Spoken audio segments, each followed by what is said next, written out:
Olá, sejam bem-vindos a mais um episódio do Conexão Mercado. A convidada de hoje é uma mulher relevante, com relevância, interessante. Eu já me tornei fã, estou muito feliz dela estar aqui com a gente. Fez e faz história. É uma honra receber hoje aqui a fundadora, presidente, CEO da Negritar Produções, a influencer Joyce Cursino. Seja muito bem-vinda. Muito obrigada por esse convite. Estou aqui, vamos hablar. Vamos, que tem conteúdo. Se tem uma coisa que essa mulher tem, é repertório e conteúdo. E eu quero começar, Joyce, falando que a tua marca pessoal, do ponto de vista do brand pessoal mesmo, gente, ela é muito forte. Eu vejo muita coerência, que é o que tem que se ter entre o on e o offline, né? Tudo começa no off.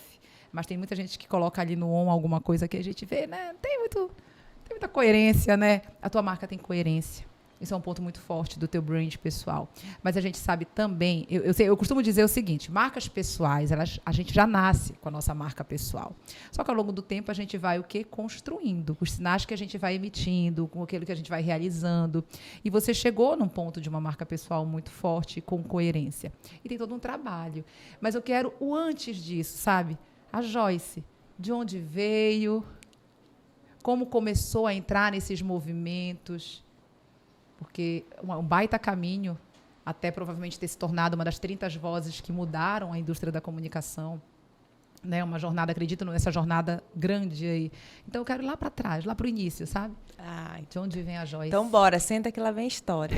Fica à vontade, o microfone é seu. Gente, então, assim, eu gosto muito de começar qualquer entrevista, ou roda, ou troca, ou partilha, partindo do princípio que eu não estou falando só sobre mim, mas principalmente dos meus ancestrais, né, de quem veio antes, né. Então, aqui na minha linha biológica, a minha mãe, né, e a mãe dela, meu pai, toda essa relação do meu contexto familiar, né. Então, a minha mãe, ela vem do Bujaru, que fica localizado no interior do estado. E ela tem uma vivência de vir muito nova para a capital, para trabalhar como empregada doméstica, né? No que ela chamava, inclusive, de casa de família antes, que isso, na minha cabeça, na infância, dava um tilt, né? Uhum. Então, o que é a casa de família e o que é a minha casa? Eu tenho uma família, né? Nessa referência de família também, onde eu era criada por uma mãe solo. Vamos partir daí, né? Nesse contexto. Então, essa criação que envolve aí uma série de desafios, né? Porque ela sai também desse ambiente rural, né? Onde ela tem uma cultura de quilombo mesmo, no Bujaru. E vem para cá, para a cidade, para tentar em busca dos estudos, né? Uhum. E a realidade da minha mãe é a realidade de muitas mulheres. E isso era muito mais comum antigamente, né? A menina que vem do interior para estudar e mora na casa de família. Exatamente. Então, o que está sendo quebrado aí? Essa nova geração, que são as filhas dessas mulheres que estão entrando na universidade.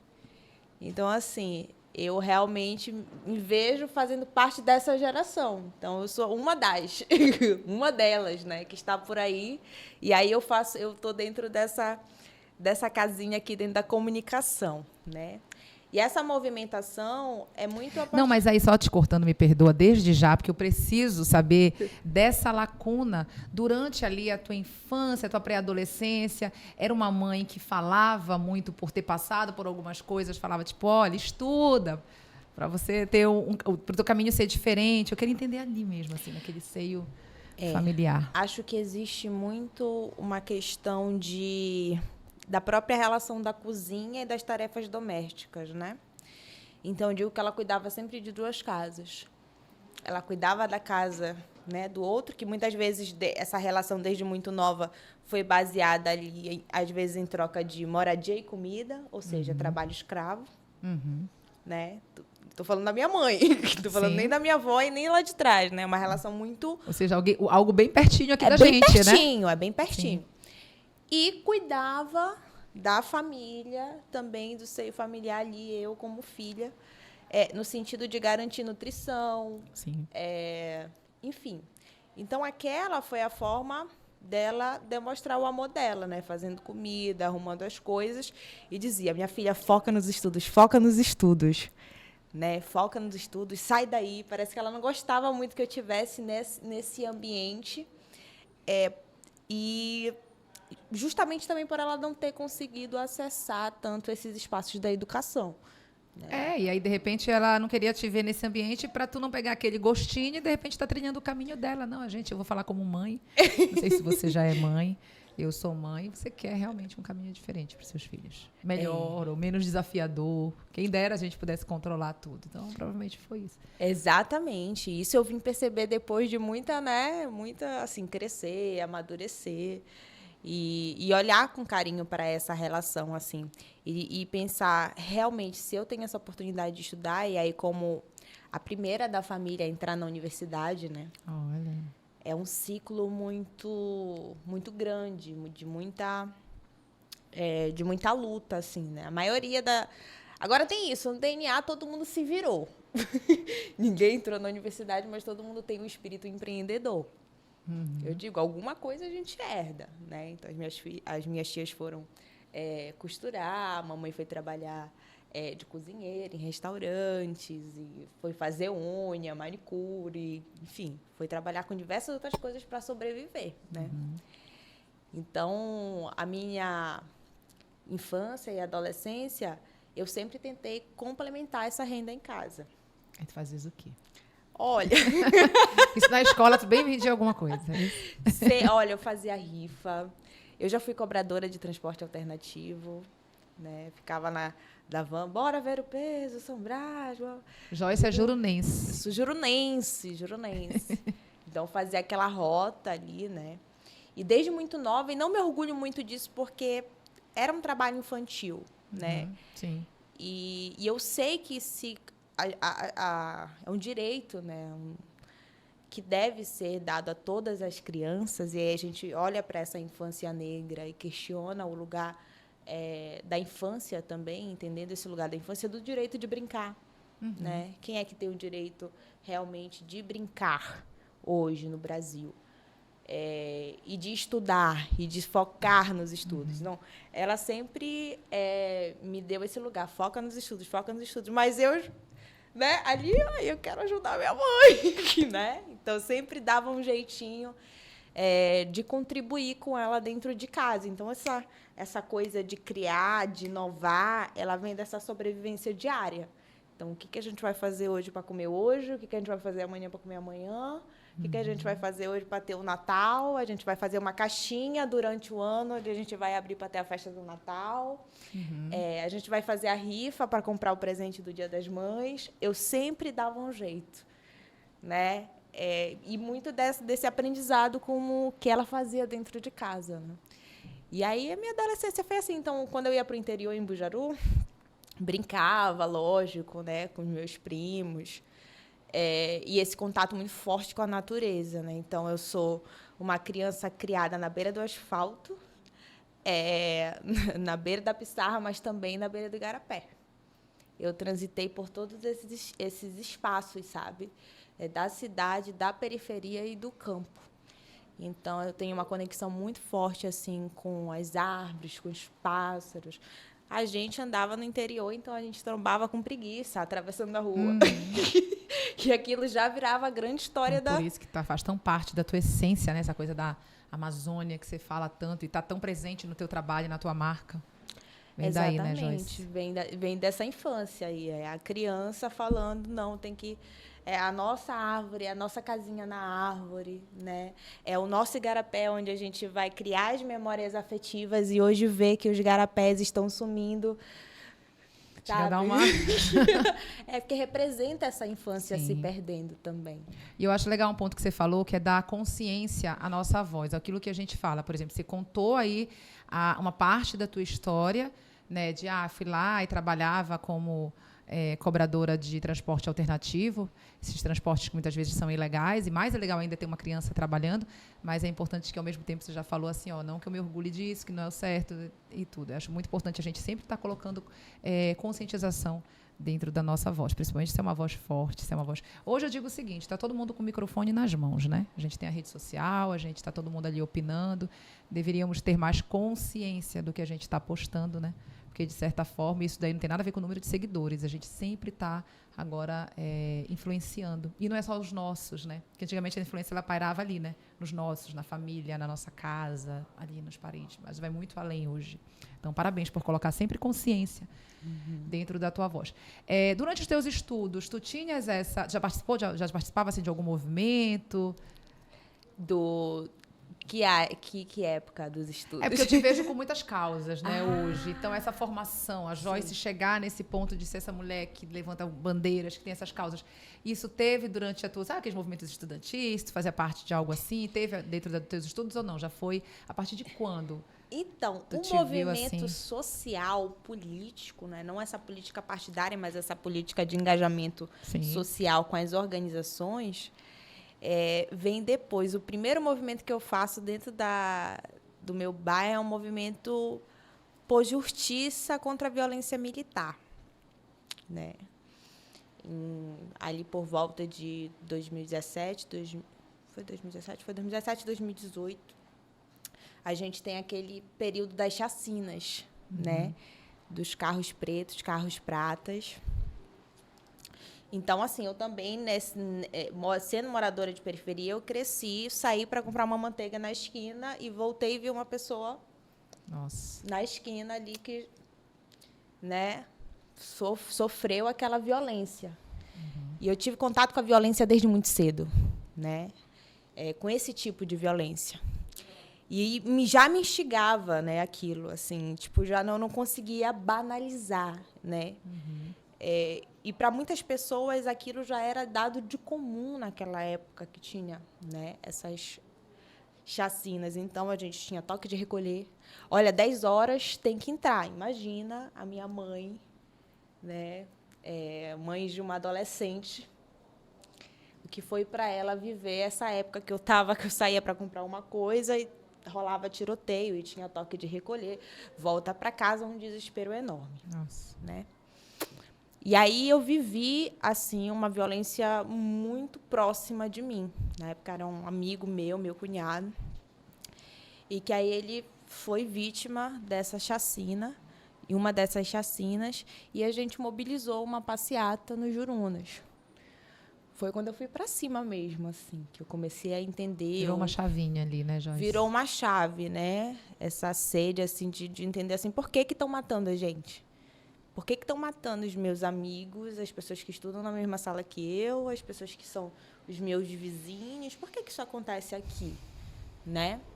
E comecei a me relacionar com uma rede de pessoas que lutavam pelos direitos humanos a partir dessa movimentação, dessa chacina que teve. Né? E já muito nesse intuito de como é que a gente conta outra história aqui, como é que a gente usa uma outra ferramenta, como é que a gente disputa essas vidas negras, que não seja só aqui com a passeata, mas, de repente, com arte, com cultura, intervindo, disputando as infâncias, né? Trazendo a criançada, esse jovem. Mas, assim, de falar que é um desafio diário, porque os nossos questionamentos, às vezes, estão no meio da produção. Não, a gente precisa fazer uma formação de como é que você vai reagir ao ser abordado pela polícia. E além, né, Joyce? Porque se fica só ali na passeata, tem aquele momento ali, mobiliza a imprensa, vai lá, mas se ficar só nisso, é só isso. Não vai além. Então, acho que o que vocês fizeram foi isso mesmo, olhar, tipo assim, não, aqui vai ter a passeata, mas a partir daqui, o que a gente vai fazer? Exatamente. E aí eu começo a tentar cruzar tudo que eu fazia, né, com essa comunicação, mas tentando gerar outra perspectiva, né, dentro do território, né, trazer outras histórias também, para além daquelas que já eram muito batidas ali na mídia tradicional. Né? A gente tem aí um histórico da mídia tradicional, assim, muito racista mesmo, assim, no sentido de pegar essas pautas policialescas e tratá-las, muitas das vezes, uma pessoa que foi vítima já era dada como criminosa na matéria, antes de ter sido apurado aquilo. Então, imagina o que isso não impactava na vida de uma família que não tinha relação, mas que estava ali porque nasceu ali naquele território. Convive com muitas vulnerabilidades, violências. Então, às vezes, a pessoa tinha um duplo luto, né? Que era de ver não só a perda do seu filho na comunidade, mas ainda um massacre mesmo simbólico da imagem daquele jovem negro, né? Daquela identidade que estava ali. E sendo tratada de uma forma muito superficial, né?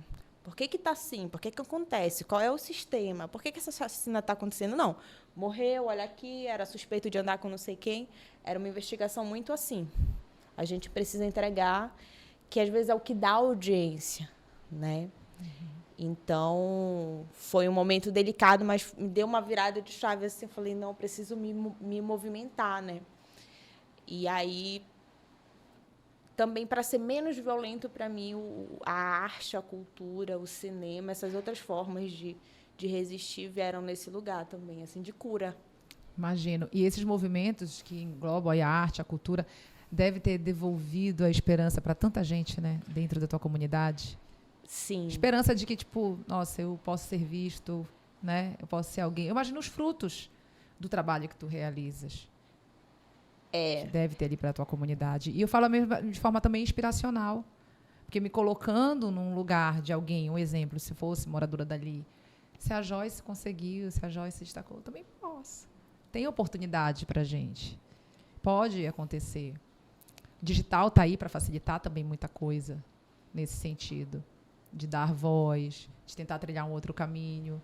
É por isso que eu acho sempre muito importante o movimento da educação. E quando eu falo de educação, é muito para além, aliás, bastante para além das diretrizes das escolas, não é disso que eu estou falando, é essa educação. É essa que não é só o garoto ou a garota ir para a escola, voltar da escola, o que ele faz depois, nos outros horários, e os sonhos dele. Aí eu tenho certeza que entra a arte, a cultura, os sonhos, você devolver, você dar essa esperança. É muito bacana, assim, os feedbacks são sempre muito importantes. E o mais legal desse trabalho comunitário é que ele... eu sou parte, né? Mas é muito nesse lugar de conectar mesmo, de comunicar o que já existe, né? Então, a gente tem uma associação, por exemplo, que é a Associação Limoeira, no bairro dos Junas, que faz esse trabalho de estar ali diariamente com as crianças, na comunidade, fazendo toda... E que muitas das vezes não tem a visibilidade, porque geralmente a mídia não vai lá mostrar esse trabalho que está sendo feito ali no intuito de mostrar coisas boas, narrativas potentes sobre a periferia. Mas aí é o que eu te falo, tá vendo a importância de ter uma influencer dentro de uma comunidade? De ter alguém que já conseguiu trilhar esse caminho e ter uma voz? Você está aqui hoje nesse espaço, já deve ter participado de vários outros videocasts, várias entrevistas, e aí você consegue dar a visibilidade que uma associação dessa precisa, que você traz. Eu diria que a falta de educação é um dos fatores, Sim. Um dos pilares, principalmente porque a gente tem uma legislação brasileira, né, que pauta o ensino da cultura afro-brasileira na escola, e a gente não consegue seguir isso, né? Então, tem muita política pública que aí já é realmente fruto dessa frente, das passeatas, do ativismo. Isso é tão importante quanto o movimento de base, mas claro. são frentes diferentes. Frentes diferentes, e um vai complementando o outro, né, Joyce? Um vai complementando o outro. E esse incide mais nessas mudanças mais significativas em relação às leis, né, a própria educação de base, as conquistas ali, onde esses movimentos se organizam para pressionar mesmo as políticas públicas, né? Então, Joyce, são muitas frentes. São muitas frentes e ela atua em várias. E eu quero saber agora como surgiu, como nasceu a Negritar Produções, que ela é fundadora e CEO, esse gritar que faz parte aí de negritar? É uma espécie de grito de liberdade, do tipo assim, opa, aqui a gente é visto, escutado, porque a produtora, a Joyce vai falar sobre isso, ela é composta só por pessoas negras. Conta pra gente de onde surgiu, o que já produziu, o que está produzindo, quantas pessoas estão envolvidas. Fala um pouco desse trabalho pra gente. Massa. Bom, a Negritar é realmente esse grito, né, de como é que a gente grita, como é que a gente transforma essa dor, né, essa raiva, essa revolta, né, e todos os incômodos, de forma organizada, a gente junta esses sentimentos e tudo, e de forma organizada a gente se coloca no mundo para disputar as vidas, né? Então, denunciando e propondo. Tipo assim, olha o que está acontecendo aqui nesse canal. Olha essa atividade que a gente está fazendo. Vocês produzem os documentários? Conta um pouco pra gente como funciona. Então, a Negritar, ela é uma produtora de impacto social, né? E aí também vem essa essência de ser uma produtora onde o principal foco não é o lucro, mas como é que a gente tem uma produtora sustentável que remunera seus colaboradores, né? Que tem uma cadeia, que consegue se projetar, evoluir, expandir, mas ao mesmo tempo gera um impacto positivo, um impacto social, ambiental e cultural positivo nas comunidades e territórios de sua base, que são as periferias e as comunidades tradicionais da Amazônia. E como é que a gente faz isso? A gente tem vários parceiros, né, que são as lideranças comunitárias, a gente tem os parceiros dos movimentos sociais, a gente tem os parceiros nas instituições públicas e privadas, e a gente faz conversas e constrói ações de impacto. E aí o nosso caminho é o audiovisual. Então, a gente tem, por exemplo, o Telas em Movimento, que é um projeto de democratização do acesso ao cinema nas periferias e comunidades tradicionais, onde a gente faz oficinas, cursos livres, vivências com as comunidades, onde essas comunidades constroem seu próprio filme sobre a história da comunidade. Então, a gente estimula que aquela criança, aquele jovem, aquele adolescente vá conversar com o mais velho daquela comunidade para entender a história daquele território.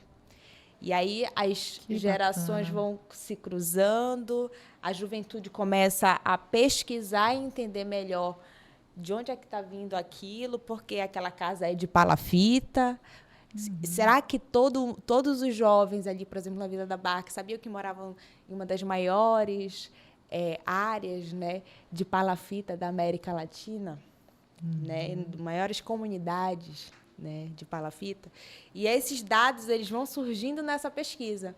Então, eles começam a se olhar como protagonistas das suas histórias, né? Que bacana. E aí o desafio é que eles coloquem isso em prática no filme, né? Esse é o Telas. E aí a Negritar também tem as produções audiovisuais autorais, que a gente faz vários laboratórios. Então, a gente tem uma websérie chamada Pretas. Então, vamos chamar aqui várias mulheres negras, intelectuais, que têm uma trajetória no movimento negro, que têm uma trajetória no movimento comunitário, político, que querem escrever, querem se expressar, mas nunca encontraram um caminho de fazer um livro, um filme. Não, aqui você vai ter a oportunidade de ser roteirista de cinema. Que bacana. E aí elas passam pelo laboratório, né? O último laboratório, inclusive, foi com a Mariana Dias, que é uma roteirista premiada da Globo, né?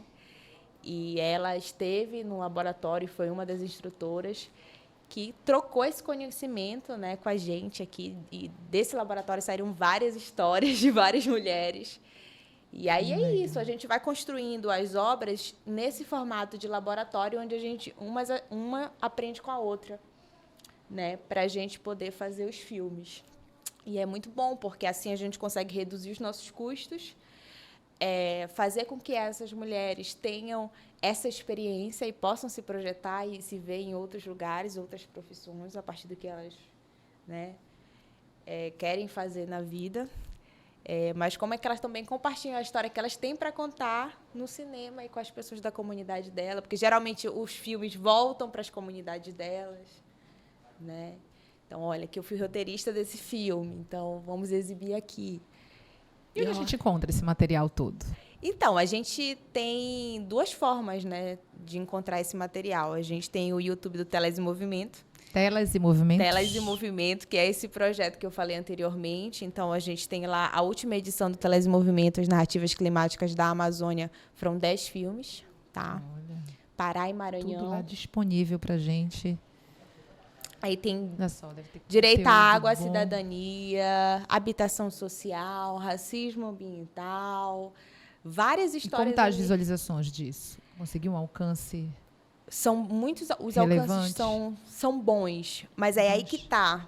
Nesse lugar, o alcance, o filme não é só o número de visualização ali, porque ele não é um conteúdo digital para ser consumido só no YouTube. Ele foi feito para ser debatido.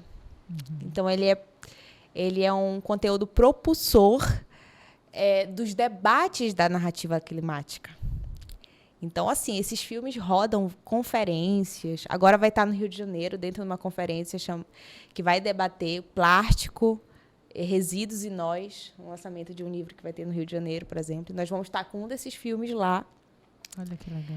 E já rolou em São Paulo. Rola várias atividades, vários eventos sobre a questão climática, a questão da Amazônia, onde esses filmes eles se tornam ali propulsor do debate climático. Só que quem é que está fazendo esse debate? É a própria comunidade daquele território. Porque é ela que escreveu aquela história. É ela que está lá com a sua voz, com a sua vez, falando nesses espaços de alguma forma, né?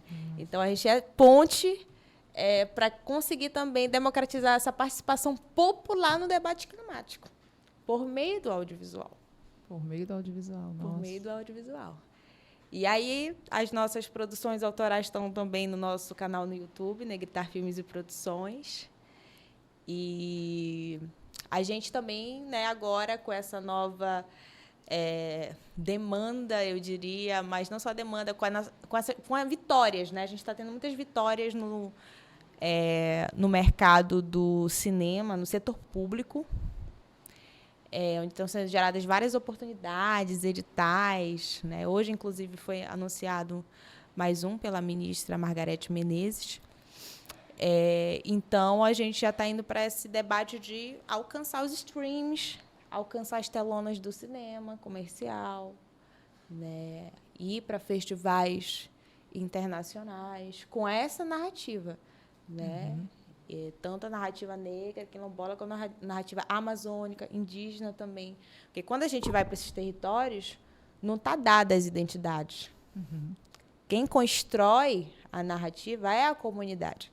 Então, tem comunidade que a gente vai, são quilombolas, indígenas, pessoas brancas, todas juntas ali, como é que elas vão construir o filme. Isso já é uma condução que parte da comunidade, né? E a gente está lá muito nesse lugar de mostrar o instrumento, né? Porque uma das coisas, por exemplo, no mercado de cinema, a maioria da linguagem de roteiro, ela é o script, ela é uma linguagem inacessível, porque ela está em inglês. Exatamente. Então, nosso material ele Acho é um ponto todo super importante. Nosso material ele é todo reformulado, não só para o português, mas para a gíria, para a forma que a gente fala dentro das comunidades. Você descomplica ali, né, essa comunicação, facilita, simplifica. Parabéns, importantíssimo. É babado. Eu falei que ela era relevante, que ela tinha relevância, que ela tinha repertório. Eu sou tua fã, viu? Sou fã do teu trabalho. E eu estava até comentando, eu disse assim, nossa, eu conheço tão pouco. Eu tenho certeza que eu, enquanto tua seguidora ali, conheço recortes tão pequenos do que tu fazes. Então, por isso que pra gente é tão interessante. Eu sei que o tempo que a gente tem aqui também não dá tempo de falar tudo. É importante a gente... e aí eu falo para quem está assistindo a gente buscar mesmo informação, a gente ir lá seguir. Eu vou olhar, tá? Prometo, vou assistir os filmes lá, no Telas e Movimentos. Porque eu não tenho a menor dúvida do que eu vou aprender. E para dar mesmo essa... Sabe aquela coisa do compartilhar? Porque eu acho que a informação relevante, ela precisa ser compartilhada. Então, eu fico muito feliz. A Joyce, a gente estava conversando antes de começar a gravar, ela, além de fundadora, presidente, CEO aí da Negritar Produções, criadora de conteúdo, ela também está em outras frentes, aí eu quero que ela fale sobre isso para a gente. Pois é, né? Hoje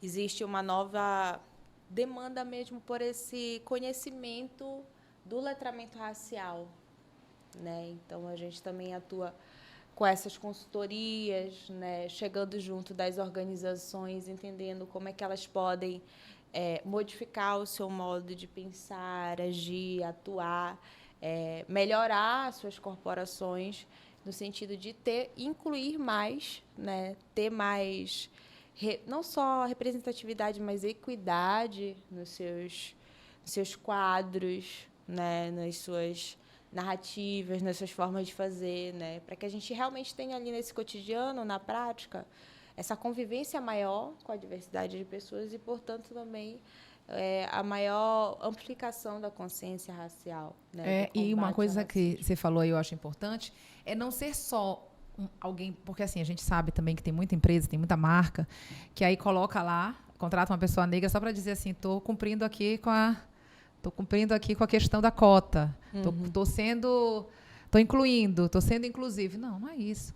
Quando você fala de levar para dentro o letramento racial, eu entendo e acho super importante. Não quero só ver que nessa empresa tem tantos X de pessoas negras. Não, quero que todo mundo que ali trabalha esteja consciente de como lidar com isso, né? Esteja consciente, esteja por dentro desse letramento racial. Até porque só incluir a pessoa em um ambiente racista vai fazer só que ela sofra mais violência. Exato. Então, o ambiente ele precisa estar preparado para lidar não só com a nossa identidade, mas com as nossas capacidades. A gente surpreende muito ainda, né? Porque não tivemos muitas oportunidades de mostrar muitas coisas dentro de vários setores, assim, de economia, até esse mercado do empreendedorismo social, do marketing, da publicidade. Ainda tem muito para ser contado, muito para ser vivenciado. E esses ambientes eles precisam dar conta de gerar experiências para essas pessoas, para que elas possam criar. Porque imagina, dentro do mercado criativo, esse mercado ser um mercado violento, que invisibiliza. Esse mercado ser um mercado racista, que machuca. Como é que essa profissional da criação ela vai conseguir ali colocar as habilidades dela? Tem como. Trava. Né? Isso é um dos fatores do racismo estrutural. Então, a gente precisa ter realmente essa preparação, sabe? As pessoas precisam estar realmente mais preparadas para lidar com o racismo. Né? Inclusive de situações que vão acontecer ali dentro, de entender que não é a pessoa preta porque ela é preta, que ela vai ter que resolver uma situação de racismo. Às vezes a pessoa não tem nada a ver com aquele setor e aconteceu uma situação, chama fulano. Não. Quem tem que resolver foi quem foi o racista, quem que provocou o racismo. Ele tem que pagar pelo crime. Entendeu? A situação tem que ser resolvida. Porque muitas vezes a pessoa só está ali executando uma outra tarefa dentro de uma outra área, não quer discutir sobre isso, não quer falar sobre isso, e tem todo o direito. Né? Eu estou aqui, eu sou hoje Negritar, mas se eu quiser fazer um filme que não tenha nada a ver com a questão racial, quero falar de amor, quero falar de romance, e eu quero chegar nesse patamar de ter criatividade, de ter um ambiente digno para poder contar outras histórias. As histórias da minha infância. Né, Joyce? As histórias da minha infância, do igarapé, do ingá, da árvore. Né?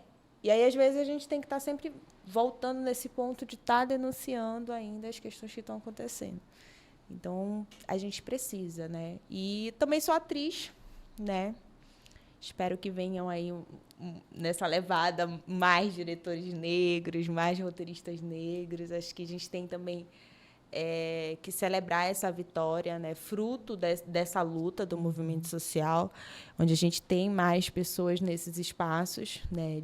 Da criatividade, apesar de todos os desafios, das gestões, né? Que é isso também, não é só educar os espaços ou contratar, mas ter pessoas em cargos de gestão que pensam a lógica, uma lógica não branca, uma lógica não centralizada, uma lógica não europeia, né? Inclusive do que é o cinema, né? De como funciona. Então, quando se fala dessa construção do cinema negro, do audiovisual negro, da comunicação negra, se fala de algo que a gente realmente está construindo, porque nossas referências, né? E a gente pode falar, a gente pode ter como referência, o que eu tenho como referência é a Nigéria, por exemplo, sendo uma das maiores indústrias cinematográficas do mundo. É a África, né, que pra gente é berço. Então, é de lá que eu quero beber também. Dessa fonte que você quer beber, né? Isso. E tem também a coisa da coalizão, que você falou ainda há pouco? Sim. Fala um pouquinho disso pra gente. Eu também participo hoje como conselheira da Coalizão pelo Impacto, que é exatamente onde várias organizações, né, de vários setores, universidades, institutos, empresas, né, se reúnem ali para encontrar soluções para empreendedores sociais, né? Primeiro, para que eles possam se reconhecer, né? Porque muitas das vezes tem uma potencialidade de impactar mais o seu território, a sua comunidade, né? Mas às vezes não se reconhece, né? Porque a gente meio que entra nesse circuito do empreendedorismo por conta de sobrevivência. É aquilo, a gente tem que resolver essa situação. Mas quando a gente se apropria, diz, não, agora isso aqui vai ser o meu trabalho, a minha vida, a minha missão, o meu propósito. Como é que eu posso agregar mais valor, gerar um trabalho mais digno. Então, isso dentro do conselho, da coalizão, a gente discute a nível nacional. Legal. Como é que o Rio está fazendo? Como é que o Nordeste está fazendo? Como é que o Norte está fazendo?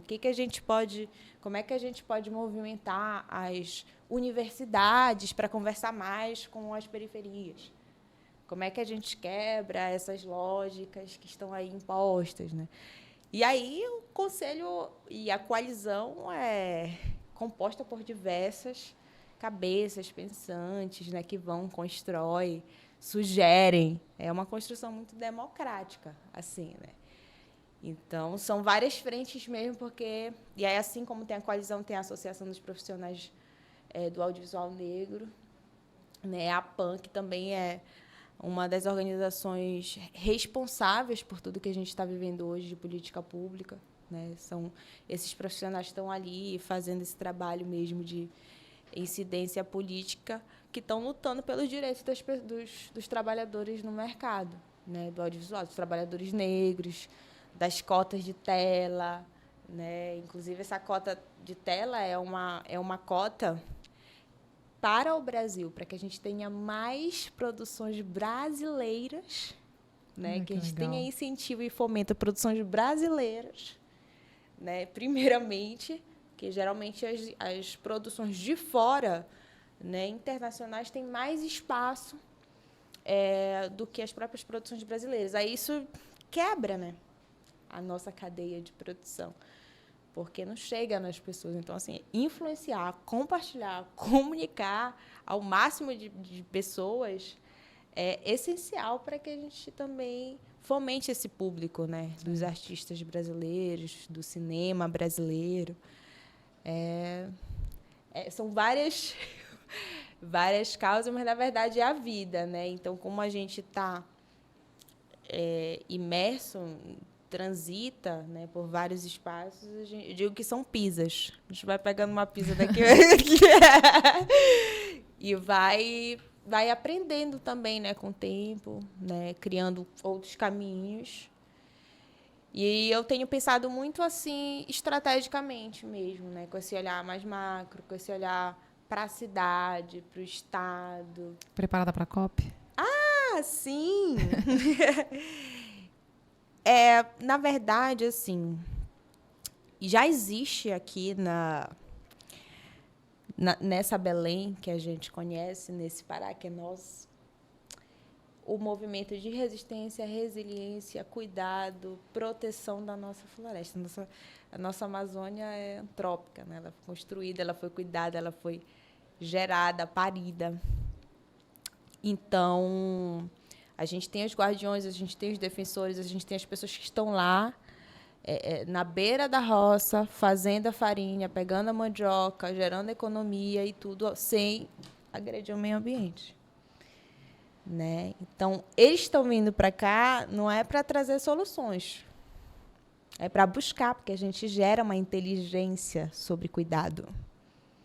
Não só o cuidado com a natureza, mas o cuidado com o outro, né? Como que a gente tem essas várias comunidades tradicionais ainda assim resistentes diante de tantos impactos, de tanta violência, sabe? Dessas grandes empresas que às vezes chegam no território, né, e cometem uma série de crimes assim, né, ambientais. Então, assim, já tem gente morando ali. E é essas pessoas que são as guardiões e guardiões da floresta, né? E em todos os sentidos, de guardar a memória, a identidade, de não deixar que um braço de um rio, que um igarapé morra ou se torne uma vala no centro da cidade. Então, essa movimentação, ela precisa dessa participação, desse espaço para que essas pessoas que já estão, esses mestres e mestras, né, eu digo que são atores e atrizes da vida real, que já protagonizam essa defesa no meio ambiente, elas têm um espaço para falar e que isso seja ecoado no mundo. Né? Mas essas soluções elas já são pensadas aqui. Então, essa preparação, ela vem hoje faço parte, integro a COP das Baixadas, que também é uma coalizão que tem por objetivo colocar a periferia no centro do debate climático. Então, a mesma coisa que a gente estava falando do roteiro é a questão da comunicação dentro da questão climática. Mudanças climáticas, sim. Tu vai chegar Não, tu vai dizer lá pro menino, mano, tu tá breado. Mas que história é essa? Lá veio o toró. Toró, porque tu sabe que o toró, ele não é aquela chuvinha. Não. E assim tu vai conversando com a galera da tua comunidade, entendeu? Essa linguagem que a gente... É com essa linguagem que a gente quer conversar com as pessoas. Né? E que a gente precisa chegar, né, para debater isso. Até porque senão a periferia vira, de novo, é criminalizada como se fosse a principal causadora.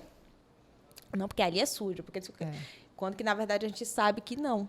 É a falta de políticas públicas, é a falta, muitas das vezes, desse diálogo com essa população que está mais à margem dos direitos. Então, é isso que tem que ser resolvido, né? É isso que tem que ser discutido aqui e por meio de uma comunicação que faça sentido para a comunidade. Eu sempre digo, quando vem turista de fora, ele diz, how are you? Eu disse, mano, é tu que tá vindo. Tu tem que falar a minha língua. Adorei! Ari, importante, viu? Falar para a produtora ali. Importante, corte isso. Né? Então, existe esse diálogo. De eu tentar realmente aprender a sua língua para construir com você, mas você também tem que saber a minha forma de falar, como eu construo, como eu falo, para que seja, de fato, um diálogo. Senão vai ficar só, né, uma tentativa de impor a sua cultura sobre a minha. Exato. Então, esse diálogo que a gente quer estimular, né? E que a periferia, que as pessoas negras, né, sendo periféricas ou não, que as comunidades tradicionais possam ser escutadas, porque elas já têm a voz delas, elas já têm a missão delas. E a gente não dá voz, né? Porque as pessoas já têm essa voz, elas já têm o seu trabalho, mas elas precisam ser escutadas e compreendidas, né? Não só escutadas, mas também compreendidas, assim, ter um papel nessa construção desse mundo novo, porque se a gente continuar nesse modelo, né, onde as pessoas que se acham, né, em um certo patamar e querem por se sentir superior a alguma coisa, chegam e querem instituir um modelo único, ou que acham que é certo para um lugar que ela nem conhece, nem tem vivência, sem escutar, sem ter a participação popular. Sem propriedade, né? A gente vai continuar reproduzindo esse modelo que está destruindo tudo, que está causando secas, né, que está matando os nossos botos, as nossas encantarias, as nossas histórias. E tudo isso a gente que sente primeiro, né? Sim. Porque é um evento, então as pessoas vêm e elas Sim. voltam para sua casa. O que que fica depois da COP? Reflexo bate na gente. É essa pergunta que a gente precisa se fazer. Precisa deixar. Joyce, eu estou muito feliz. Quero te agradecer a tua participação aqui. Eu tenho certeza, né, Ari, que não foi... A gente não conseguiu tirar da Joyce nem um terço do que poderia ter tirado. Precisava de mais episódios com ela. Mas, assim, eu acho importante o Conexão Mercado. Ele fala realmente para o mercado. Então, eu acho muito importante você trazer essa pauta que é dividida em tantas frentes e que está ali para o empresário olhar para isso também, né? Então, por isso que eu queria você aqui para conectar com o mercado que está assistindo a gente. A tua pauta, a tua causa, a tua bandeira, a tua relevância, a relevância da tua comunidade, para conectar, para mostrar para esse mercado que assiste a gente. Eu te agradeço muito, foi uma honra te ouvir. Ai, obrigada. Agradeço a todos esses profissionais que estão aqui, a produção, né, ali o técnico. Eu já trabalhei, né, com jornalismo e eu sei que tudo depende de uma equipe, né, de um trabalho assim grandioso e te ter assim nessa condução também, direcionando tudo. É muito bacana porque eu realmente me senti segura, né? E eu acho que cada vez mais a gente precisa, né, propiciar um mundo mais seguro para todo mundo. Exato. Né? E para você que nos assistiu, muito obrigada e até a próxima.